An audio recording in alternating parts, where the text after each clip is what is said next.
The A-4 to the Marine Corps is like the Corsair to the Marine Corps. A lot of guys, a lot of Marines flew it, worked on the A-4. We used it for a long time in the Marine Corps history, or both in combat and just being in one of the workhorses of the Marine Corps. And this being the only museum in the world dedicated to marine aviation, it's a significant piece to our collection here.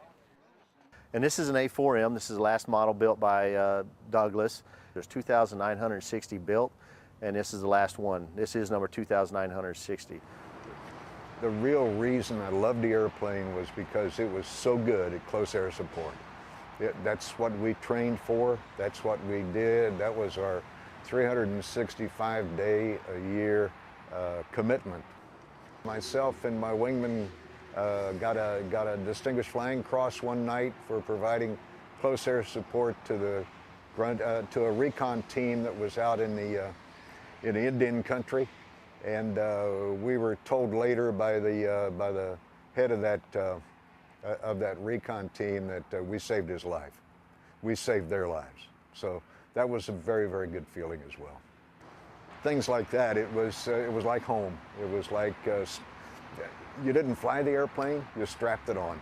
It was just so much like a sports car. Great airplane. I thoroughly enjoyed my 31 years of flying it.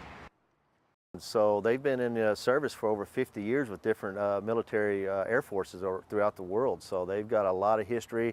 They were using the Falklands War, a lot during Vietnam. So they've got a lot of military history under their belt. The early models had some good engines, but they just weren't that fast.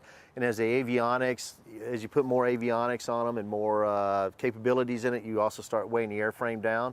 So they started upgrading the engines, and they got the bigger, faster engines on them, more powerful engines.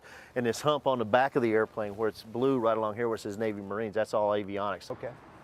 It's a wonderful feeling to come in and see them and know that, that people who never had the experience of seeing the airplane on active duty or seeing the airplane flying around can come and look at it and read a little bit about it and understand a little bit about how important that airplane was to Marine Corps aviation.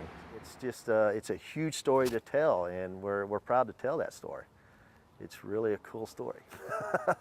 Yeah, I mean, my favorite airplane, if I could go back and then fly one more time, there ain't no question. There is no question. I would go back and fly an A-4.